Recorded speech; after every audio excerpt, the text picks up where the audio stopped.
Here's the thing about Apple. They really don't fail very often. But when they do, they have a tendency to do it spectacularly. Remember this? Can't innovate anymore, my ass. Yeah, that line and this Mac Pro have basically lived in infamy ever since that moment in 2013. This thing was a failure, no doubt about it. Apple even admitted that they were wrong with the direction they went for the 2013 Mac Pro. But there was another product, one that honestly failed to a greater degree, that a lot of people actually really like. I'm talking, of course, about the 12-inch Retina MacBook, and I have a love-hate relationship with this thing because ever since the very beginning, I wanted this to be brilliant. And when Apple announced it, they set this up as the future of mobile computing. So we challenged ourselves to take everything that we had learned in designing iPhone and iPad. We challenged ourselves to reinvent the notebook. But the craziest thing was, they did.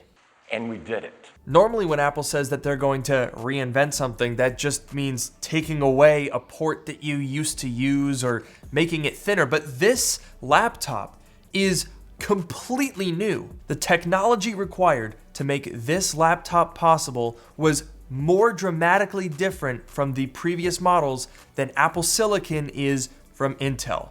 Yeah, that's how significantly Apple changed this laptop. And yet, after it launched in 2015, it got 2 minor spec bumps, and then they killed it. But the device itself, and a lot of the technologies that it introduced, are still with us today and are still shaping modern computing. But before I explain what the hell I'm talking about, a quick word from today's video sponsor. Today's video is sponsored by ClearVPN, the VPN that I love to use. ClearVPN comes from MacPaw, the creators of Clean My Mac X, who have been a longtime supporter of the channel. They've reworked ClearVPN for a streamlined, user-friendly experience that emphasizes the most important features. It uses top-tier encryption and employs a strict no-log policy, so no online activity or personal info is collected or stored. See, ClearVPN believes that your data is private, so they offer a secure browsing module for free to all users. ClearVPN is the VPN that you can trust and you'll love using. So whether you want to secure your browsing experience, change your location, or access streaming services from anywhere in the world, ClearVPN has painless setup in seconds. It is so simple to use, it is really fast, and with plans starting at just $3.50, it's affordable as well. And you can use promo code ELMIANI with the link in the description below to save even more. Get 3 whole months for just $10. So why wait? Check out ClearVPN today. So let's break down why the 12-inch Retina MacBook was so revolutionary. This thing is a complete reinvention of the laptop. That is, for once, not a hyperbole. Apple actually reinvented nearly every single component to make this possible. So let's break it down in what I call the 10-step recipe for making a revolutionary laptop.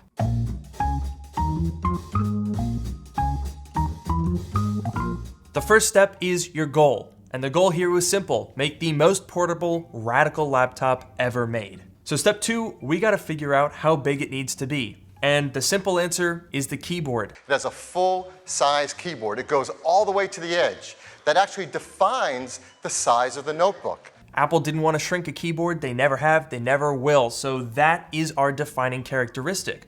But in a device this thin, it's also gotta be a really shallow keyboard.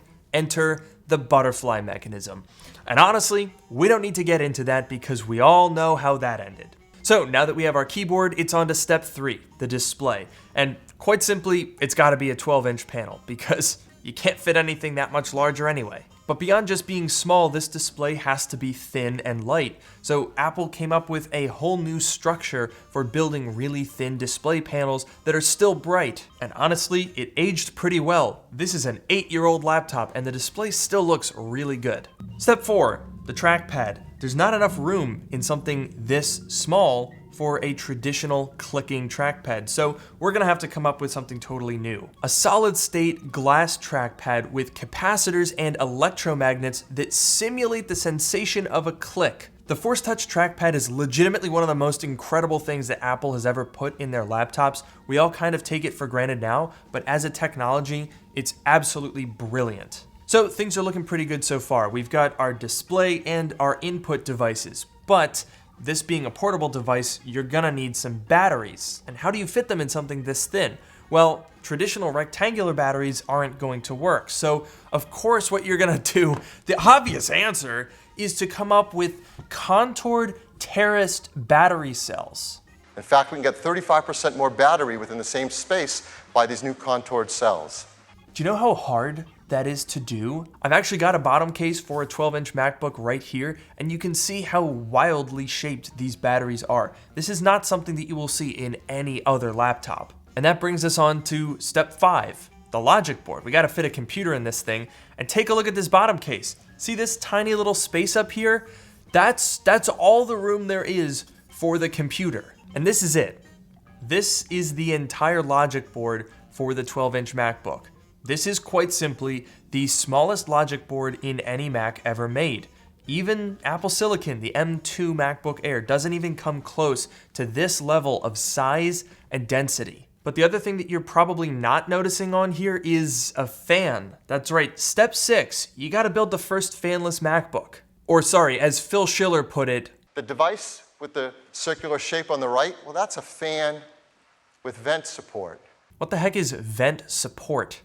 That's just a weird way to say that. I've been thinking about that for 8 years. And unfortunately, that brings us to step number 7. When you have a fanless board that's this small, there's really not a lot of options for chips that you can put on it. Obviously, we are 5 years out from Apple Silicon, so Apple had to unfortunately turn to these. It's powered by an Intel Core M, 5th generation 14 nanometer process. You can configure it with speeds up to 1.3 gigahertz, and yet all that performance just consumes 5 watts. Oh, yeah.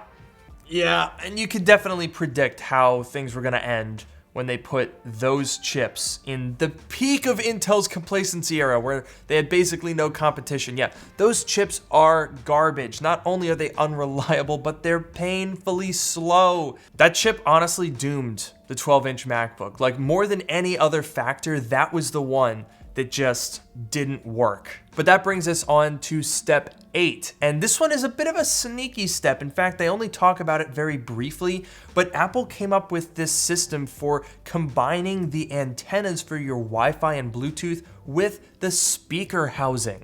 That's genius. And step 9, design a pair of really dang good speakers. This is the laptop that started Apple's relentless march towards increasing the sound quality on their devices.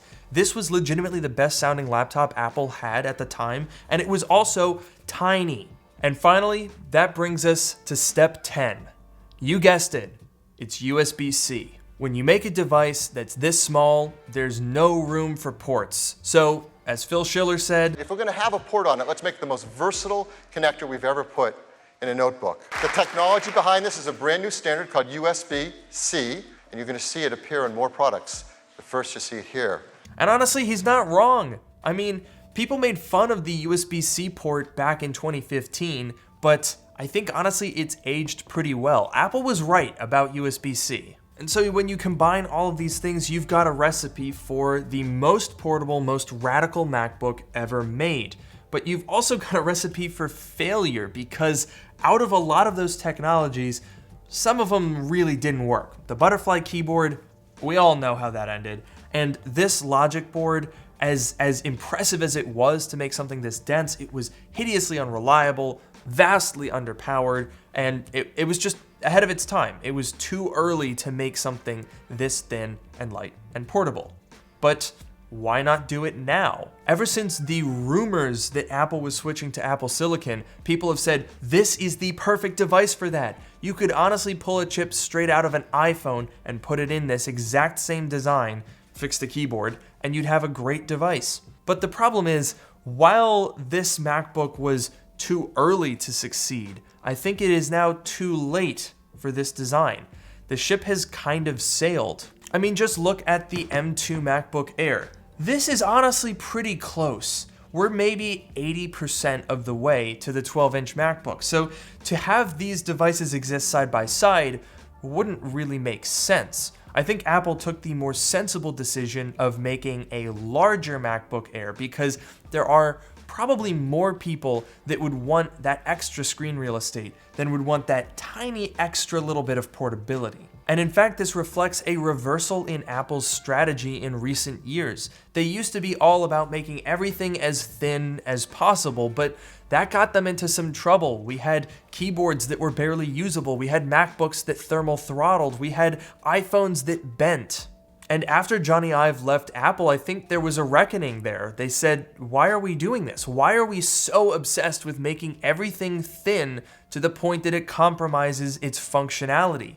And that's why now we have this 16-inch MacBook Pro. That's a thick boy, but it's thick for a reason. You get so much more battery life, cooling capacity, performance, and ports by doing that. So I think that the 12-inch MacBook is more important than Apple will ever admit. This was the device that kickstarted the push towards Apple Silicon and away from making everything as thin and light as possible at the expense of all other things. It was a failure, but it was a kick in the pants that Apple needed to get us to where we are today, which is the best laptops in the world. So I don't think Apple's gonna bring back the 12-inch MacBook, and I think that's probably for the best, as much as I would love to see another one. But I'm really curious to know what you guys think. Should Apple bring it back, or am I right that its time has come? Let me know in the comments below, and of course, be sure to like, comment, and subscribe. I will see you guys